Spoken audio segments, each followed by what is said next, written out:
I'm sitting in the prayer chapel of Allegheny General Hospital. Many of you have spent a good bit of time in this hospital. I personally spent quite a bit of time in here many years ago. Before I started working for the church, my mother was very, very sick. And she had cancer, and she'd been battling cancer for about 18 months. And the doctors at one point just told us there was really nothing that they could do. And I remember at that point I had just become a Christian, and I had just understood what it meant to pray. And I really believed in the power of prayer.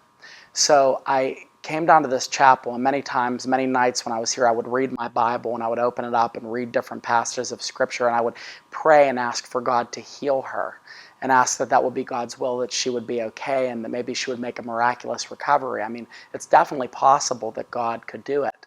However, it took me just a little longer to realize that not every prayer that we ask, God answers with a yes.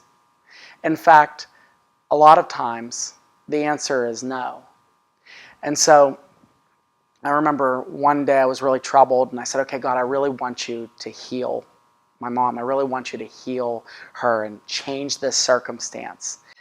I was reading through the scriptures, and I came upon a passage in the Gospel of Luke.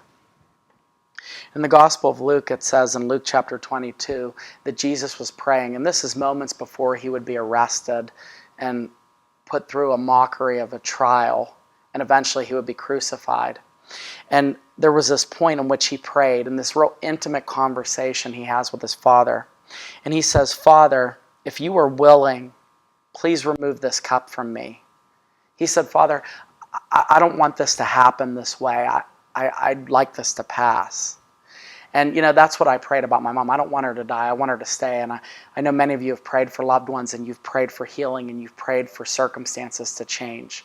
But I want you to look at how Jesus ends this prayer, this little portion of his discussion with his Father. He says, nevertheless, not my will, but yours be done. Sometimes with your prayer life, you have to be willing to accept that God is not going to answer in the way that you expect that he is. And when you start to become disillusioned and you say, okay, well, I do believe in prayer. I do believe God can do miraculous things. You have to stop and check yourself and say, first of all, I want your will. I want what you want above all things. Some of you, you've been praying for a situation to change in your life, and it hasn't for years. And you've been praying and praying and praying. But one thing maybe you've never prayed is, God, what's your will? So what I want you to do for your 10-minute prayer exercise today, as painful as it may be, some of you may be harboring something that you've been wanting God to do, and he hasn't shown up in the way that you expect him to. What I want you to do is I want you to pray something like this. God, you know I want this to end.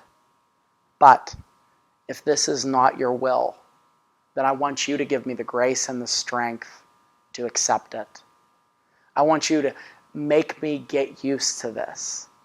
In my spirit, you can change me. You may not want to change what's going on, but I know that you can change me. That's a strong prayer. That's a powerful prayer, and God will answer it.